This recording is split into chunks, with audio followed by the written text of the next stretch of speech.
அனைவருக்கும் வணக்கம்.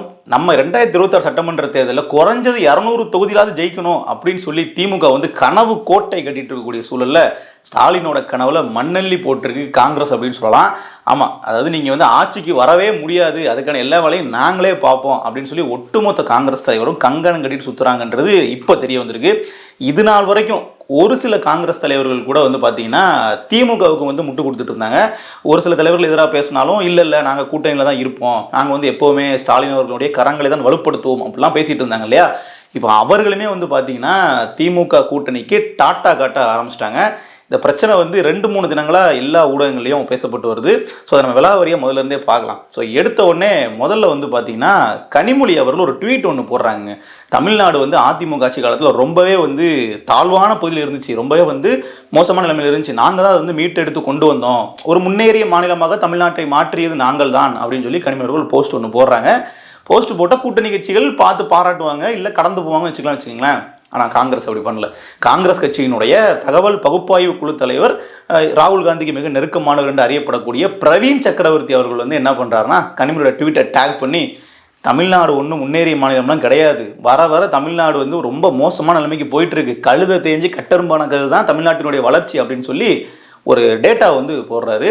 உத்தரப்பிரதேசத்தையும் தமிழ்நாட்டையும் ஒப்பிட்டு தமிழ்நாடு கடன் வாங்குறதுல தான் முதல் மாநிலமாக இருக்குது. 2010 ஊபியை விட பார்த்தீங்கன்னா தமிழ்நாடுக்கு 2 மடங்கு கடன் கம்மியாக இருந்துச்சு. சொல்லப்போனால் ஊபி தமிழ்நாட்டை விட 2 மடங்கு மோசமான நிலைமையில் இருந்துச்சு. ஆனால் இப்போது ஊபியை விட தமிழ்நாட்டிற்கு கடன் அதிகமாக இருக்குது. இதற்கெல்லாம் காரணம் யார்? திமுக தான் அப்படின்னு சொல்லி சொல்கிறாப்புல.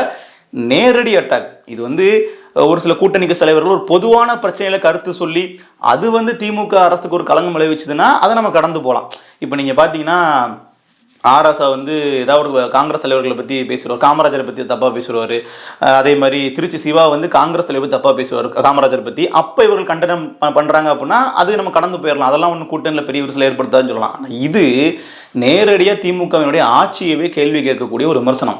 நேரடியாக இவர்கள் பிரச்சனைக்கு குரல் கொடுக்கல, திமுக ஆட்சியே ஒரு பிரச்சனைன்ற இடத்துக்கு நின்றுட்டாங்க இன்னைக்கு.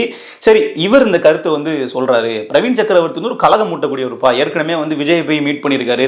அப்போ அந்த இடத்துல காங்கிரஸ் தாவேகா பக்கம் போகுது அப்படிங்கிற ஒரு பேச்சு இவர் தான் ஆரம்பத்தில் ஏற்படுத்தினாரு. இவர் காங்கிரஸ்ல கலகம் மூட்டிட்டு இருக்காரு அப்படின்னு நம்ம நினைச்சோம்னா, இது நாள் வரைக்கும் இந்த மாதிரி திமுக காங்கிரஸ் பிரச்சனை வந்தாலே ஆளாக ஓடி முட்டு கொடுக்கக்கூடிய நம்ம செல்வ பெருந்தகை அவர் என்ன பேட்டி கொடுத்திருக்காருன்னா, நாங்கள் ஆட்சியிலும் அதிகாரத்திலும் இந்த முறை பங்கு கேட்பது உறுதி. கிறிஸ் டோடங்கர்னு சொல்லக்கூடிய தேசிய அளவிலான தலைவர் சொன்ன கருத்தை நான் ஏற்கிறேன், நிச்சயமா நாங்கள் என்ன பண்ணுவோம், ஆட்சி அதிகாரத்தில் பங்கு கேட்போம்னு சொல்லி அவரும் பகிரங்கமாக போட்டு உடைச்சிட்டாரு. அப்போ ஒட்டு மொத்தமாக காங்கிரஸ் திமுக கிட்ட இருந்து பேக்கப் பண்ணி வெளியே போறதுக்கு ரெடி ஆயிட்டாங்க அப்படிங்கிறத இது நமக்கு உணர்த்துது. தமிழ்நாடு காங்கிரஸ் இதுவரைக்கும் யாருமே ஆட்சி அதிகாரத்துக்கு பங்கு அதிகாரப்பூர்வமா நீங்க கேட்கல. ஆனா அவங்க மேலிட பார்வையில இந்த வார்த்தையை வலியுறுத்தி இந்த கமிட்டியோட சேர்மன் அவர் தானங்க, பேச்சுவார்த்தையுடைய கமிட்டியோட சேர்மன் அவர் தான், அதனால அவர் சொல்லி இருக்காரு.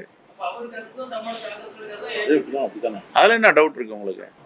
அவர் சொல்ற கருத்து தான். ஒரு 2 வருஷம் முன்னாடி வரைக்கும் நம்மளை ஜெயிக்கிறதுக்கு ஆப்போனண்டே இல்லை, எல்லாருமே எதிரிகள் பிரிஞ்சிருக்காங்க, நாம தான் ஒன்னா நிற்கிறோம், நமக்கு தான் இனிமே வெற்றி வாய்ப்பு, வரலாற்றிலேயே இதுவரை திமுக 2வது முறை ஜெயிச்சது இல்லைன்னாலும் இனிமே நம்ம வரலாறு படைக்க போறோம், நம்ம புதிய வரலாறு ஸ்டாலின் அவர்கள் தலைமையில திமுக படைக்க போகுதுன்னு சொல்லி கழக உடன்பிறப்புகள்லாம் அப்படி கனவு கண்டுட்டு இருக்கக்கூடிய சூழல்ல இப்போ இலவு காத்து கிளி மாதிரி ஒரு தடவை ஜெயிச்ச உடனே திருப்பி அடுத்த கூப்புக்கு தான் நீங்க போக போறீங்க அப்படிங்கிற நிலைமையில கூட்டணி கட்சிகளோட செயல்பாடுகளே இருக்கு.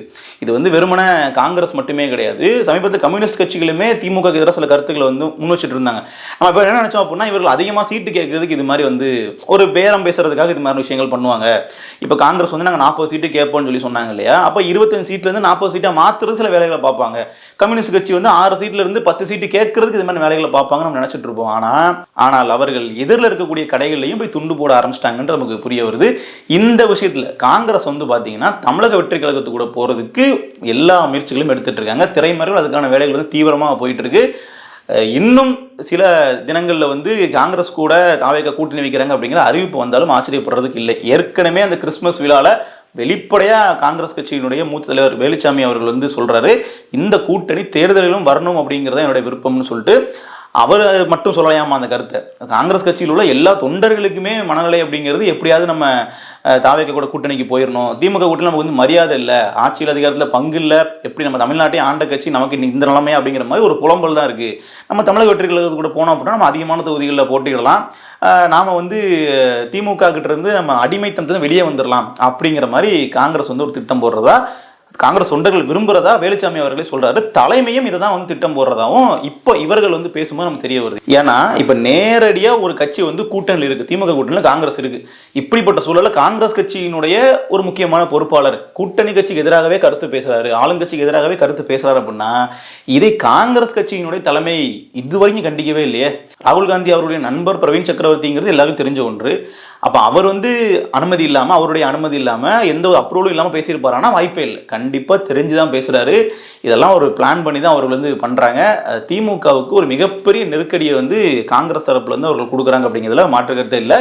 இப்போ திமுகவுக்கு ஒரு மரண பயம் வந்து இருக்குது. என்னன்னா காங்கிரஸ் கட்சிக்கு தமிழ்நாட்டில் பெரிய ஒரு வாக்கு வங்கி இருக்கா, காங்கிரஸ் வந்து மிகப்பெரிய ஒரு தன்னெழுச்சியான சக்தி அப்படின்னு பார்த்தீங்கன்னா ஒன்றுமே கிடையாது. இன்றைய நிலைமையில் காங்கிரஸ் வந்து பெரிய தனிச்ச சக்தியும் கிடையாது. அவர்களால் ஒரு போராட்டத்தை விசிகா மாதிரி கூட ஆர்கனைஸ் பண்ண முடியாது வச்சுக்கோங்க.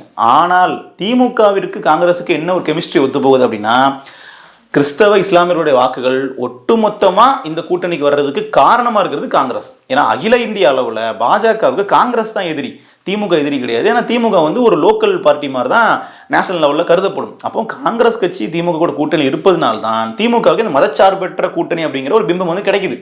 ஏன்னா திமுக கடந்த காலங்களில் பாஜக கூட கூட்டணி வச்ச கட்சி தான், இனிமேலும் வைக்க மாட்டாங்க அப்படின்னு உறுதியாக சொல்ல முடியாத ஒரு கட்சி தான். இப்போ கிறிஸ்தவ இஸ்லாமியர்கள் மக்கள் மத்தியில் வந்து பார்த்தீங்கன்னா காங்கிரஸ் கட்சி மேலே அந்த ஒரு பார்வை இருக்கும். அப்போ அதை வந்து தங்களுக்கு சாதகம் பயன்படுத்திக்கணும்னு சொல்லி தான் தாவேகா விரும்புது. காங்கிரஸும் பார்த்தீங்கன்னா புதுச்சேரியில், கேரளா போன்ற பிற மாநிலங்கள்லையுமே நமக்கு வந்து விஜய் ரசிகர்கள் வந்து நம்ம ஓட்டு போட வச்சுக்கலாம் அப்படின்னு சொல்லி அவர்கள் வந்து ஒரு லாபி ஒன்று பண்ணுறாங்கன்றதான் இப்போ இருக்கிற தகவல். ஸோ களம் வந்து நம்ம எதிர்பார்க்காத மாதிரி வந்து மாறப்போகுது. கிட்டத்தட்ட பல ட்விஸ்ட் அண்ட் டர்ன்ஸ்லாம் வந்து 2026 சட்டமன்ற தேர்தலில் இருக்குது அப்படிங்கிறத நம்மளால் புரிஞ்சிக்க முடியுது. ஸோ திமுக வந்து ஒரு எதிர்க்கவே முடியாத, தகர்க்கவே முடியாத சக்தி அப்படிங்கிற மாதிரிலாம் இல்லை. இங்கேருந்தே வந்து பல பேர் எப்படா கலண்டு போகலாம் அப்படிங்கிற மாதிரி ரெடியாக தான் இருக்காங்கன்றது புரிய வருது. இப்போ இந்த விசிகாவை நம்ம ஒரு உதாரணத்தை எடுத்துட்டோம்னு வச்சுக்கோங்களேன். விசிகாவோட துணை பொதுச் செயலாளராக ஆதவர்ஜன் அவர்கள் இருந்தார். திமுகவை எதிர்த்து பேசிட்டார் அப்படிங்கிற காரணத்துக்காகவே கட்சியிலிருந்து நீக்கப்படுறாரு ஆதவர்ஜனா. அப்போ இப்படி தான் வந்து பார்த்தீங்கன்னா கூட்டணி கட்சியிலேருந்து எதிர்த்து பேசினாங்க, நடவடிக்கையெல்லாம் எடுப்பாங்க, ஒரு தலைவருடைய அனுமதி இல்லாமல் தன்னெழுச்சியாக பேசினாங்கன்னா. ஆனால் அப்படி இல்லை, காங்கிரஸ் கட்சியினுடைய அனுமதியோடு தான் இவர்கள்லாம் பேசுகிறாங்க அப்படிங்கிறத இவர்கள் இப்போ வரைக்கும் எந்த ஆக்ஷனுமே காங்கிரஸ் தலைமையிலிருந்து எடுக்கப்படாமல் இருப்பது சுட்டிக்காட்டுது. நமக்கு பிரச்சனையே இல்லை. இருந்தாலும் இங்கே இருக்கக்கூடிய சில காங்கிரஸ் கட்சியினர் வந்து சும்மா இருப்பாங்களா?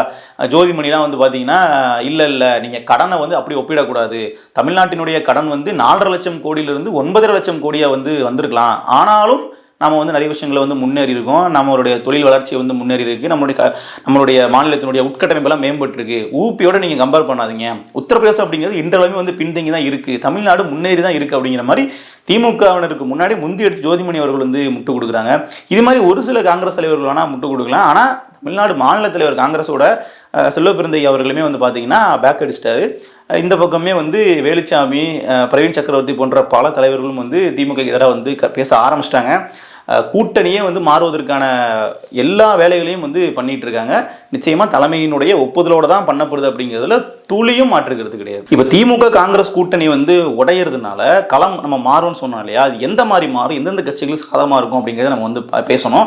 ஏற்கனவே கிறிஸ்மஸ் விழாவில் வந்து திமுக காங்கிரஸ் கூட்டணி உடையிறதுனால காங்கிரஸ் கட்சி தாவேக்களை போய் சேர்றதுனால நாம் தமிழர் போன்ற கட்சிகளுக்கும் மிகப்பெரிய அளவில் ஒரு பாசிட்டிவான ஒரு growth இருக்கும் அப்படிங்கிறத பேசியிருந்தோம். அதே தான் பார்த்தீங்கன்னா இந்த பக்கம் அதிமுக பாஜக கூட்டணியான என்டிஏ கூட்டணியும் இங்கே பெரிய அளவில் லாஸ் அப்படிங்கிறது திமுகவுக்கு மட்டுமானது தான் இருக்கும். காரணம் என்னென்னா சிறுபான்மையினர் வாக்குகள்லாம் வந்து ரெண்டாக வந்து பிரிய போகுது. இந்த சிறுபான்மையினர் வாக்குகள் அப்படிங்கிறது இது நாள் வரைக்கும் திமுக கிட்ட மட்டும்தான் ரொம்ப ஸ்ட்ராங்காக இருந்திருக்கு. இந்த கூட்டணி ஃபார்ம் ஆன காலகட்டத்திலேருந்தே கிட்டத்தட்ட 2019 காலகட்டத்தில் இந்த மாதிரி ஒரு கூட்டணி ஃபார்ம் பண்ணுறாங்க அப்படின்னா அப்பத்துலேருந்தே வந்து பார்த்தீங்கன்னா அந்த சிறுபான்மை வாக்குகள் ஒட்டுமொத்தமாக ஒரே அணியில் தான் வந்து இருந்து வந்திருக்கு. அது வந்து இப்போ அடுத்த கட்டமாக பிரிய போகுது அப்படிங்கிறதான் செய்தி. இப்போ நீங்கள் நாம் தமிழர் கட்சியெல்லாம் எடுத்துக்கிட்டிங்கன்னா அவர்களுக்கு அது ஒரு மிகப்பெரிய அளவிலான ஒரு பூஸ்ட் தான் நம்ம சொல்லணும். காரணம் வந்து மாற்று கட்சி அப்படிங்கிற இடத்துல நாம் தமிழர் கட்சி வந்து ரொம்ப உறுதியாக நிற்பாங்க. அவர்கள் எந்த தடத்துலையுமே வந்து மாறாமல் ஒரே நேர்கோட்டை சீராக பயணிச்சுட்டு இருக்காங்க பண்ணியிருக்காங்க அப்படிங்கிறது மக்களுக்கு மீண்டும் ஒரு முறை வந்து தெளிவு வரும். இப்போ தமிழக வெற்றி கழகம் கூட காங்கிரஸை உள்ள எடுத்தாங்கன்னா சிறுபான்மை வாக்கு கிடைக்கும் அப்படின்னு வச்சுக்கிட்டாலுமே கூட இந்த மாற்றுக்கான வாக்குகள், மாற்றம் சார்ந்து சிந்திக்கக்கூடிய நபர்கள், இதுவரைக்கும் இருந்த அரசியல் வேணாம் எனக்கு புது அரசியல் வேணும்னு நினைக்கக்கூடிய நபர்கள் கண்டிப்பாக அந்த பக்கம் வந்து போகிறதுக்கான வாய்ப்பு இல்லை. அவர்களுக்கான கேட்டை மூடின மாதிரி ஆயிரும். அதே மாதிரி அதிமுக பாஜகவுடைய அந்த கூட்டணி அப்படிங்கிறது ஏற்கனவே இருக்கக்கூடிய வாக்குகள் வந்து அவர்களுக்கு எப்பவும் போல கிடைக்கிறதுக்கான வாய்ப்புகள் இருக்கு. திமுகவிற்கான எதிர்வாக்குகளை தான் அவர்களும் வந்து பங்கிடுவாங்க. இந்த பக்கம் திமுக தரப்புல தான் வந்து பார்த்தீங்கன்னா பயங்கரமான அடி விழுறதுக்கான வாய்ப்புகள் இருக்கு. ஏன்னா காங்கிரஸே எக்ஸ்போஸ் பண்ணுவாங்க. நீங்கள் காங்கிரஸ் கட்சி வந்து திமுக கூட கூட்டணியில் இருக்கிறது வரைக்கும் தான் காங்கிரஸ் வந்து முற்போக்கு இடதுசாரிலாம் பேசிகிட்டு இருப்பாங்க. எப்போ திமுக கூட்டணிலேருந்து வெளியே அவர்கள் போகிறாங்களோ உடனே வந்து சங்கி மூத்திர காங்கிரஸ்க்கே குத்தப்படும். அகில இந்திய அளவில் பிஜேபி எதிர்த்தாலும் காங்கிரஸ் கட்சியும் திமுக பொறுத்த அளவில் சங்கியாகவே பார்க்கப்படும். பிஜேபியினுடைய இன்னொரு பி டீம்னு சொல்லி காங்கிரஸை கூட இவர்கள் சொன்னாலும் ஆச்சரியப்படுறதுக்கு இல்லை.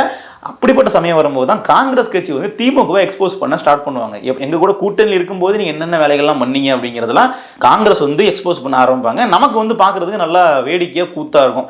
காங்கிரஸும் திமுகவும் அடிச்சுக்கிறது வந்து கூட்டணியில் இருக்கும்போதே இவ்வளோ அடிச்சுக்கிறாங்க. வெளியே போனாங்க அப்படின்னா இவங்களை பற்றி உண்மை அவங்களும், அவங்கள பற்றி உண்மை இவங்களும் எடுத்து போட்டு பேச ஆரம்பிப்பாங்க. நமக்கு நல்லா என்டர்டெயின்மெண்ட்டாக இருக்கும். இங்கே வந்து மாற்று காலத்தில் இருக்கக்கூடிய கட்சிகளும் வந்து வளரும். திமுகவினுடைய வாக்கு விகிதத்திலிருந்து அந்த கட்சியினுடைய அந்த வெற்றி கனவு இருக்கு இல்லையா, அதுவும் சதையத்தான் போகுது வரக்கூடிய காலங்களில். பொறுத்திருந்து பார்ப்போம் என்ன நடக்குதுன்ட்டு. நன்றி.